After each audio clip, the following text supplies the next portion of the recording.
My grandfather, my Pepe Oscar Halley, shown here in the upper right with 4 of his brothers, came to Waterville from Quebec in 1900. He was 18 years old. He came in search of a brighter future. He came looking for a job in one of the mills on the Kennebec River in Waterville. My Pepe married my Meme, Athénaïse Loubier, in 1904.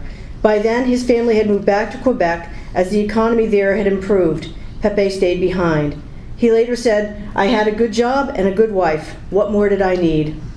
The good job that kept him here was at the Wyandotte Mill at the head of Falls. Meme and Pepe celebrated their 50th wedding anniversary in 1954. Here they are surrounded by their 9 children, spouses, and grandchildren, with more to come. I wasn't even born yet.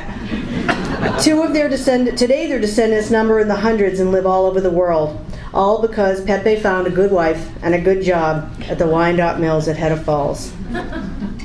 This is Pepe and me in 1980. I'm 21 and about to graduate from Colby College. Pepe is 99. Wow. He died 3 years later while I was away at law school. He was 102. The next slide is going to be Head of Falls neighborhood in Waterville in 1906. So imagine the neighborhood that was there.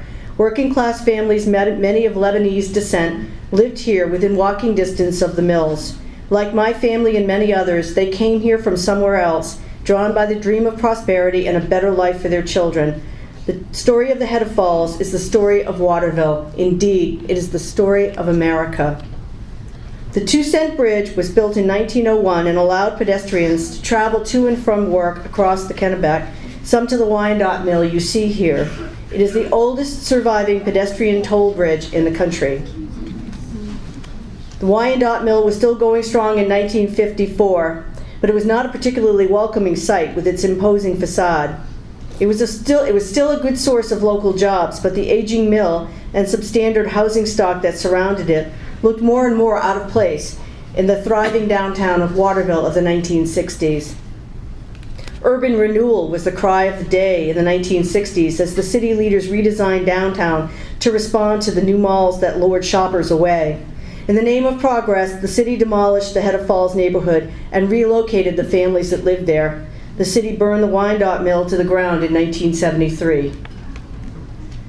After the Head of Falls demolition was complete, the land along the river lay barren and empty. Waterville turned its back on the river, which was then smelly and polluted. This is the Head of Falls I remember as a child. It was a forgotten place. For nearly 45 years, Head of Falls lay dormant, awaiting the renewal that never came. In 2010, the city of Waterville renovated the 2-cent bridge and created the plaza that now stands there. People began to return to the river, to enjoy the view of the powerful Taconic Falls, to watch the eagles that once again soar high above the water. Now, as Waterville's downtown is being revitalized, the time has come to reclaim this important piece of history. Imagine with me the transformation of Head of Falls into a beautiful park, Riverwalk at Head of Falls. Located on 14 acres of city-owned land, Riverwalk will illuminate our past with exhibits and displays that tell the story of our remarkable city and its inevitable ties to the Kennebec River. Interactive displays will tell the stories of the people who once lived here and worked here on the river, as well as the story of the river itself, its science, and its role in economic development. Riverwalk is just 1 block away from busy Main Street, City Hall, and the Waterville Opera House, and will anchor our downtown with a prominent public space. We all know Waterville's future depends on attracting young families to come and live in this area. Riverwalk provides what young families are looking for: green space downtown with lots of activities and plenty of free parking close to restaurants and shops. One of the first things you see when you enter Riverwalk is a lovely gazebo, which will provide a shaded place for people of all ages to spend time together.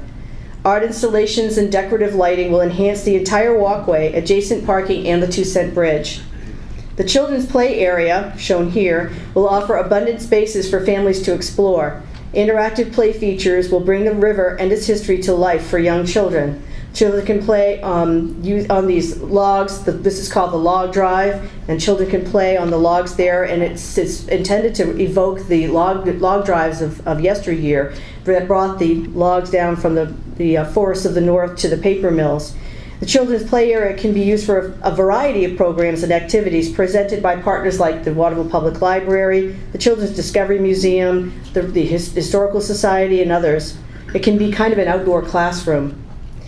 The other part of the children's play area is called the water feature. It's got hand pumps that kids can use to pump water into the riverbed contoured into the concrete to simulate the flow of a river. They can learn about how rivers flow from the mountains to the sea. Just beyond the children's play area is an amphitheater, 150 seats blended naturally into the hillside at the north end of the park, and it will provide a shaded stage area at the river's edge for concerts and performances for all to enjoy. And picnickers can spread out in the green space behind the seats to enjoy the entertainment. New lighting will illuminate the walkway, adjacent parking, and the newly renovated 2-cent bridge. There will be plenty of room for the farmers market, food trucks, and new restrooms will be built.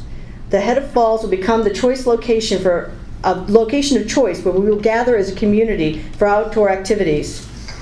Riverwalk will become the head of trails for the entire Kennebec-Messalonskee trail system that extends throughout our region. From here, you can reach any of the trails that extend through Winslow, Fairfield, through Colby, Thomas, Inland, Quarry Road, and the South End. The Riverwalk will cost $1.5 million to build, and fundraising is already underway. Led by an extraordinary $150,000 commitment from the Waterville Rotary Club in celebration of its 100th anniversary, the Riverwalk Committee has already raised half that amount of money. We're at $750,000 as of today. Yay! Construction will begin in May and is expected to be completed by September of this year. In 50 years, our generation will be measured by how we left this place for future generations. Let's be remembered as the generation that brought Waterville back to the river.